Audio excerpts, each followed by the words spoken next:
বন্ধুরা, তোমাদের ভালোবাসাই আমাদের কাজ করার অনুপ্রেরণা যোগায়। তাই আজ তোমাদের মাঝে নিয়ে এলাম টুনি পাখির গল্প, পাখিদের মা। তো চলো বন্ধুরা, গল্পটি দেখে আসি। পারুল সোনা, খাবার কেমন লাগছে? খুব মজা লাগছে মা। জানো, তোমার মতো সুন্দর করে আমার নিজের মা আমাকে কখনো খাইয়ে দেননি। ছি মা, এভাবে বলে না। মা তো মাই হয়। আর কোনো কথা না বলে নে, খাবারটা খেয়ে নে। এই বলে টুনি পারুলকে অনেক যত্নের সাথে খাবার খাইয়ে দিতে থাকে। কিছুক্ষণ পর খাওয়া শেষে পারুল বলে, টুনি মা, আজ তুমি আমাকে গোসল করিয়ে সুন্দর করে সাজুগুজু করে দিবে। ঠিক আছে আমার লক্ষ্মী সোনা, চল তাহলে নদীর পাড়ে যাই। আচ্ছা ঠিক আছে, চলো চলো। বলে টুনি পারুল ঘর থেকে বেরিয়ে নদীর দিকে উঠতে থাকে। কিছু দূর যেতেই টুনিদের সামনে টুকি আসে। টুনি মা, তুমি আর পারুল থেকে কোথায় যাচ্ছ? পারুল আজ আমার হাতে গোসল করতে চেয়েছে, তাই ওকে নিয়ে নদীর পাড়ে যাচ্ছি রে মা। আমিও গোসল করবো তোমার হাতে, করিয়ে দিব আমাকে গোসল। হ্যাঁ রে মা, অবশ্যই করিয়ে দিব। তাহলে আর দেরি কিসে, চলো চলো। কিছুক্ষণের মধ্যেই ওরা তিনজন নদীর পাড়ে চলে আসে। টুনি টুকি আর পারুলকে গোসল করিয়ে দেয়। তারপর ওদেরকে নিয়ে সোজা বাড়িতে চলে আসে। এই মেয়েটাকে নিয়ে আর পারি না, সে কখন থেকে ঘরে নেই। আজ আসুক, ওকে দেখাবো মজা। মা, এই তো আমি এসে গেছি। তুই এসেছিস, আমি তোকে দেখতে পাচ্ছি। তা এতক্ষণ কোথায় ছিলি? মা, এতক্ষণ আমি টুনি মায়ের কাছেই ছিলাম। টুনি মা আমাকে খাইয়ে দিয়েছে, গোসল করিয়ে দিয়েছে, আবার দেখো কত সুন্দর করে সেজে গুজেও দিয়েছে। এই মুখ পুড়ে, এই টুনি তোর কোন জন্মের মা হয়? হ্যাঁ, আর একবার ওই নিঃসন্তান অলক্ষী বিধবা টুনিকে মা বললে তোকে মেরে তক্তা বানাবো, বুঝেছিস? আমি 100 বার বলবো টুনি মা, টুনি মা, টুনি মা। টুনি মা তোমার থেকে অনেক ভালো। বলেছি না, ওকে মা বলবি না। তুমি আমাকে মারলে, আমি এক্ষুনি টুনি মাকে গিয়ে সব বলে দিব। এ কি রে মা, তুই কাঁদছিস কেন? হায় হায়, তোর গালে কি হয়েছে? টুনি মা, মা আমাকে মেরেছে। তোমার কাছে এসেছি জন্য মা আমাকে মেরেছে। এই সামান্য কারণে বাচ্চা একটা মেয়ের গায়ে হাত তুলেছে দিদি। চল তো চল, তোর মাকে একটু বুঝিয়ে আসি। দিদি, এটা কি করেছো তুমি? পারুলকে মারা তোমার উচিত হয়নি। আমার মেয়েকে আমি যা খুশি তাই করব, তুই বলার কে? নিজের সন্তান নেই, সন্তানের মর্ম বুঝবি কি করে? একদম আমার মেয়েকে লাই দিয়ে দিয়ে মাথায় তুলবি না, এই বলে দিলাম। দিদি, আমি তোর কোনো কথাই শুনতে চাই না। আমার মেয়ের থেকে দূরে থাকবি, এই আমি বলে দিলাম। আর এখন চলে যা আমার বাড়ি থেকে, যা বলছি। মা, তুমি টুনি মায়ের সাথে এমন করো না, এমন করো না মা। তুই চুপ থাক, চলে যা টুনি। তুই এখনো যাচ্ছিস না কেন? বিউটি রেগে টুনিকে তার বাড়ি থেকে তাড়িয়ে দেয়। টুনি কাঁদতে কাঁদতে সেখান থেকে তার বাড়িতে চলে আসে। অনেক মজা লাগছে মা, বেশি করে দোল দাও। দারুণ আনন্দ লাগছে, দারুণ। না বাবা, বেশি জোরে দোল দেওয়া যাবে না। বেশি জোরে দোল দিলে রশি ছিঁড়ে পড়ে গিয়ে তুই ব্যথা পাবি যে। না মা, না, আমি ব্যথা পাবো না, আমার ভালো লাগছে। কনক, আয় কনক, কোথায় তুই? সারাতে কনক, শুনতে পাচ্ছিস আমাকে? কনক। ঠিক তখনই কণিকার সামনে শালিক আসে। শালিক দাদা, তুমি আমার কনককে দেখেছো? হ্যাঁ কণিকা, দেখেছি। তোমার ছেলে ওই নিঃসন্তান টুনির সাথে আমতলায় দোলনায় বসে দোল খাচ্ছে। ওই বেয়াদব টুনিকে বলেছি আমার ছেলের সাথে না মিশতে। ও আমার কথা শোনেনি। আজ ওর একদিন কি আমার একদিন। এই বলেই কণিকা টুনি আর কনকের দিকে উঠতে থাকে। আর কিছুক্ষণের মধ্যেই টুনিদের সামনে চলে আসে। আয় অলক্ষী টুনি, আয়। তোকে না বলেছি আমার সন্তানের আশেপাশেও আসবি না? তাহলে এখন কোন সাহসে এসেছিস ওর কাছে? মা, টুনি মা আমার কাছে আসেনি, আমি টুনি মার কাছে এসেছি। হ্যাঁ, তুই চুপ কর। তোকে তো আমি বাড়িতে গিয়ে মজা দেখাবো, তার আগে নিঃসন্তানকে সাহিস্তা করি। দিদি, আমার সন্তান নেই, তাই বনের ছোট ছোট ছানাদেরকে একটু আদর যত্ন করে আমার মনের কষ্ট লাঘব করার চেষ্টা করি। বনের সব ছানা আমার সন্তান, তুমি এভাবে আমাকে নিঃসন্তান বলো না, আমার খারাপ লাগে। যত সব ঢং, মায়ের চেয়ে মাসের দরদ বেশি। এই কনক, এই চল এখান থেকে। এই টুনি বেশি সুবিধার নয়, যখন তখন তোর ক্ষতি করে দিতে পারে। না না, টুনি মা সেরকম নয়। টুনি মা আদর ছাড়া কারো ক্ষতি করতেই পারে না। মুখে মুখে কথা বলা, তাই না? এই টুনির কাছে শিখেছিস এসব। চল বাড়িতে চল, আজ তোকে দেখাবো মজা। চারু, আমি যাব না, আমি যাব না, আমি টুনি মায়ের কাছেই থাকবো। এভাবে টুনি বনের সব ছোট ছোট ছানাদের আদর যত্ন করতে থাকে। আজ সবাই টুনি মায়ের সাথে অনেক মজা করব। সেটা কি মজা? আজ আমরা টুনি মায়ের সাথে বনে গভীরে ঘুরতেও যাব। টুকি, কনক, মৌটুসি পারুল টুনির বাড়ির দিকে উঠতে থাকে। ঠিক তখনই কিছুটা দূর থেকে একটা ডাইনি সবাইকে দেখে বলে, আরে বাহ, এখানে তো অনেকগুলো পাখির ছানা। এই সব পাখির ছানাকে আমি ধরে আমার আস্তানায় নিয়ে যাব, আর এক এক করে সব কয়টাকে মজা করে খাবো।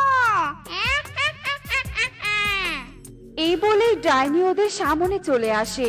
ডাইনিকে দেখে সবাই দাঁড়িয়ে পড়ে। কে তুমি? এভাবে আমাদের পথ আটকে দাঁড়ালে কেন? কি চাই? আমি ডাইনি, আমার তোদেরকে চাই। ডাইনি, ওরে বাবা রে, ওরে মারে, হাই, সবাই পালাই পালাই।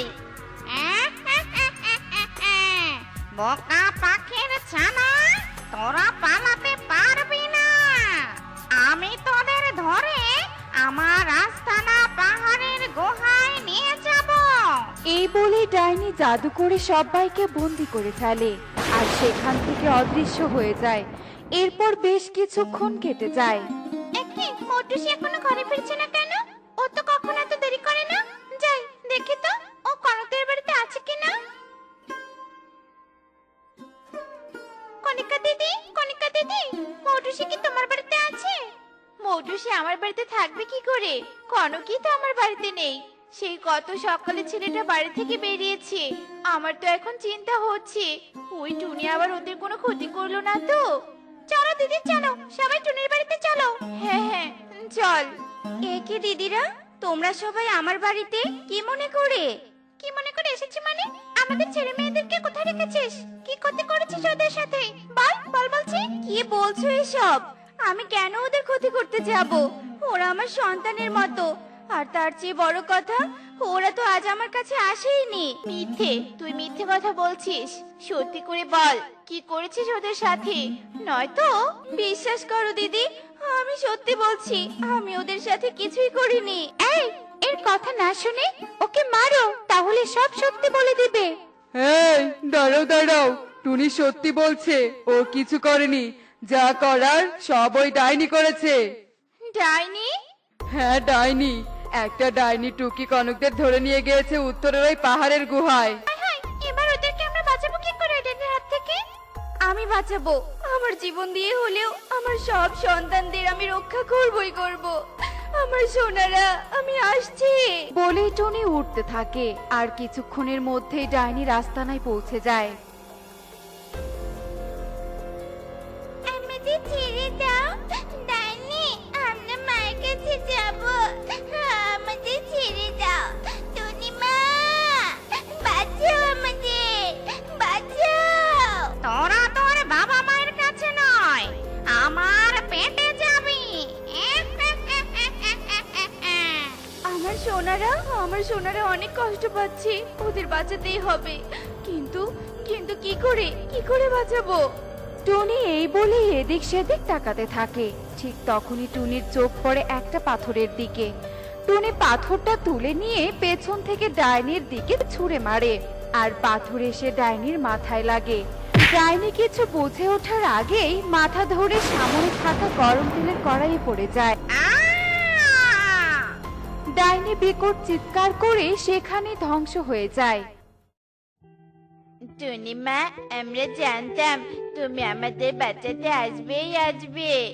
মা বাবা, দেখো টুনি মা জীবনের ঝুঁকি নিয়ে আমাদেরকে বাঁচিয়েছে। টুনি, তুই আমাদের ক্ষমা করে দে।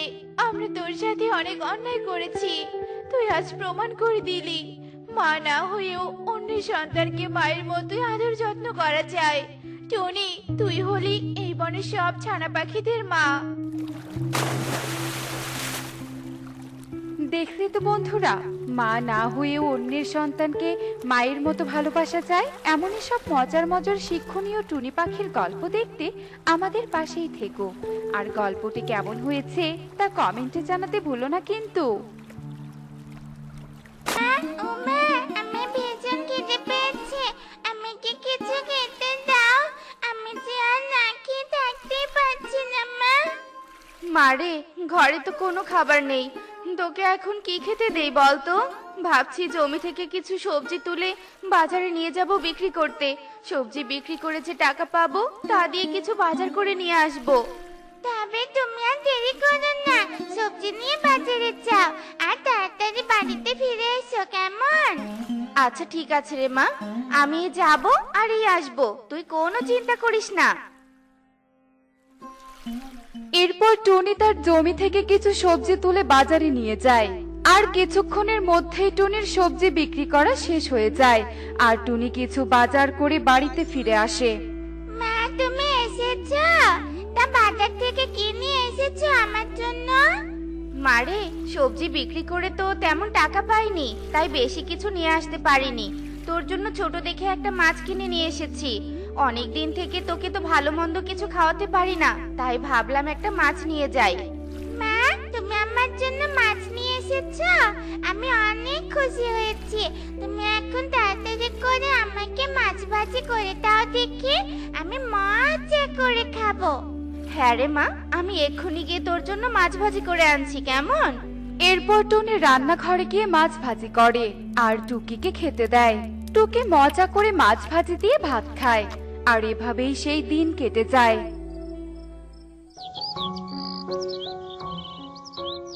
কিরে টুনি, তুই কোথায় যাচ্ছিস? এই তো সুখী দিদি, ছাগলটাকে নিয়ে একটু মাঠে যাচ্ছি। তা তুমি কোথায় যাচ্ছ? তোমাকে তো এখন দেখাই যায় না সুখী দিদি। আমি একটু তোতা দাদার কাছে যাচ্ছি, ঘরটা নতুন করে সারাতে হবে। বাড়িতে এত কাজ যে বাড়ি থেকে বেরোনোর সময়ই পাই না। ও আচ্ছা ঠিক আছে, তাহলে তুমি তোতা দাদার কাছে যাও, তোমার আবার দেরি হয়ে যাচ্ছে তো। এরপর সুখী পায়রা সেখান থেকে চলে যায়। আর টুনিও তার ছাগলকে ঘাস খাওয়াতে মাঠে নিয়ে যায়। আর অন্যদিকে টুকি বলতে থাকে, মা তো ছাগলকে ঘাস খাওয়াতে নিয়ে গেছে, মায়ের বাড়ি ফিরতে এখনো অনেক দেরি। আমি ততক্ষণে একটু পারুল আর কনকের সঙ্গে খেলা করে আসি। বাড়িতে একা একা বসে থাকতে আর ভালোই লাগছে না।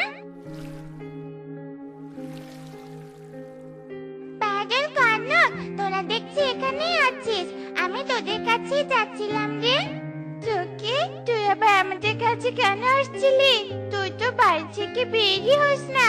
টুনি মাসি নাকি তোকে কোথাও যেতেই দেয় না। হ্যাঁ পারুল, মা আমাকে কোথাও যেতেই দেয় না, তাই তো আমি চুপ করে তোদের সাথে খেলা করতে এসেছি। মা কিছুই জানি না। সে কি কথা, তুই টুনি মাসিকে বলে আসিস নি? টুনি মাসি জানতে পারলে আমাদের অনেক বকবে। না না বাবা, আমরা তোর সাথে খেলা করবো না, তুই বরং বাড়ি চলে যা। তোরা আমার সাথে এমন করছিস কেন রে? আমি তো বললাম মা কিছুই জানে না, আমাকে একটু খেলা করতে নিয়ে না রে। কেউ তোদের বকবে না, আমি কথা দিলাম। আচ্ছা বেশ, তুই যখন এত করে বলছিস তখন তোকে আমরা খেলতে নিব। পারুলের মুখে এমন কথা শুনে টুকি অনেক খুশি হয়। আর টুকিও পারুল কনকের সাথে খেলা করতে থাকে। এভাবেই বেশ কিছুক্ষণ কেটে যায়। আর টুনি বাড়িতে এসে দেখে টুকি ঘরে নেই। এ কি, টুকি তো ঘরে নেই। টুকি আবার এই অসময়ে কোথায় গেল? টুকিকে তো আমি ঘরেই থাকতে বলেছিলাম। এই মেয়েটা দেখছি আমার কোনো কথাই শোনে না। আজ টুকি শুধু বাড়িতে আসুক, ওকে আজ দেখাবো মজা। হে রে, মা দেখছি ঘরে আছে। আজ মায়ের কাছে অনেক বকা খেতে হবে। হবে। না, মায়ের কাছে গিয়ে সরি বলতে হবে, না হলে মায়ের রাগ কিছুতেই কমবে না। এরপর টুকি তার মা টুনির কাছে ক্ষমা চায় আর টুনি টুকিকে ক্ষমা করে দেয়। আর এভাবেই বেশ কিছু দিন কেটে যায়। আর একদিন প্রচন্ড বৃষ্টি হতে থাকে আর টুনির ঘরটা অনেক পুরনো হওয়ায় বৃষ্টিতে ঘরটা ভেঙে যায় আর টুনি অনেক কাঁদতে থাকে। হায় হায় রে, আমার কি সর্বনাশ হলো।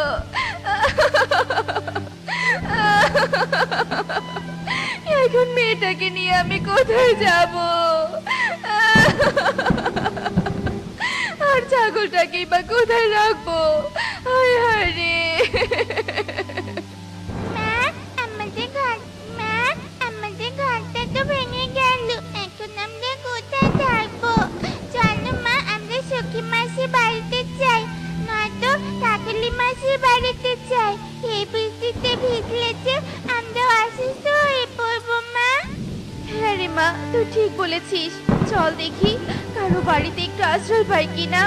টুনি টুকি ও ছাগলটাকে নিয়ে বৃষ্টিতে ভিজে সুখী পায়রার ঘরে যায় আর সুখী পায়রাকে ডাকতে থাকে। সুখী দিদি, ও সুখী দিদি, দয়া করে একটু সাহায্য করো গো, আমি যে খুব বিপদে পড়েছি। কি হয়েছে টুনি, তুই এভাবে চিৎকার করছিস কেন? সুখী দিদি, আমাদের ঘরটা বৃষ্টিতে ভেঙে গেছে গো, তাই দয়া করে তুমি যদি তোমাদের ঘরে আমাদের একটু আশ্রয় দিতে, তাহলে যে আমাদের খুব উপকার হতো। না না, আমার এই ছোট্ট ঘরে এতজনকে থাকতে দেয়া যাবে না। আমার ঘরটাও আবার ভেঙে যাবে। তুই অন্য কোথাও গিয়ে আশ্রয় নে, আমি তোকে আশ্রয় দিতে পারবো না। এরপর টুনি অন্য পাখিদের ঘরে যায়, কিন্তু কেউই টুনিকে আশ্রয় দেয় না। আর এভাবে বেশ কিছুক্ষণ কেটে যায় আর বৃষ্টিও থেমে যায়। মারে, বৃষ্টি তো থেমে গেছে, কিন্তু বৃষ্টিতে যে তোর আর ছাগলটার গায়ে একদম ভিজে গেছে। তোরা যে অসুস্থ হয়ে পড়বি রে মা। তোদেরকে নিয়ে এখন যে আমি কোথায় যাই কিছুই যে বুঝতে পারছি না। বনের কেউই তো আমাদের সাহায্য করতে এগিয়ে আসলো না। মা, শুধু কি আমাদের শরীরে ভিজে গেছে? তোমার শরীরও তো পুরো ভিজে গেছে, তুমিও তো অসুস্থ হয়ে পড়বে মা। ও আমার কিছুই হবে না, দাঁড়া, আমি তোদের শরীরটা মুছে দিচ্ছি। টুনি টুকি ও ছাগলের শরীর মুছে দিতে থাকে। তখন হঠাৎ পানিতে একটা ঘাসের বাড়ি ভেসে আসতে থাকে। তা দেখে টুনি অবাক হয়ে যায়। আরে আরে, পানিতে তো দেখছি একটা ঘাসের বাড়ি ভেসে আসছে, কিন্তু বাড়িটা কোথা থেকে এলো? আরে দাদু, এটা তো একটা ঘাসের বাড়ি, তবে কি সৃষ্টিকর্তা আমাদের দিকে মুখ তুলে তাকালো? মা টুকি, তুই এসব কি বলছিস? হ্যাঁ মা, আমি ঠিকই বলছি, সৃষ্টিকর্তা আমাদের জন্য এই বাড়িটা পাঠিয়েছে। আজ থেকে আমরা পানিতে ভেসে আসা ঘাসের বাড়িতেই থাকবো। বাড়ি নিয়ে আমাদের আর কোনো চিন্তা করতে হবে না। চলো মা, আমরা ঘাসের বাড়িতে প্রবেশ করি। কি বলছিস টুকি, আমরা ঘাসের বাড়িতে প্রবেশ করব? কিছু হবে না তো আবার? না মা, কিচ্ছু হবে না। টুনি আর কথা না বাড়িয়ে ভেসে আসা ঘাসের বাড়িতে প্রবেশ করে। আর ঘাসের বাড়িতে প্রবেশ করেই টুনি অনেক সোনাদানা দেখতে পায়। আরে, ঘরটা তো সোনা দিয়ে ভরা, এত সোনা দানা তো আমি কখনো দেখিনি। আমার ঘাসের বাড়িতে তোমাদের স্বাগতম।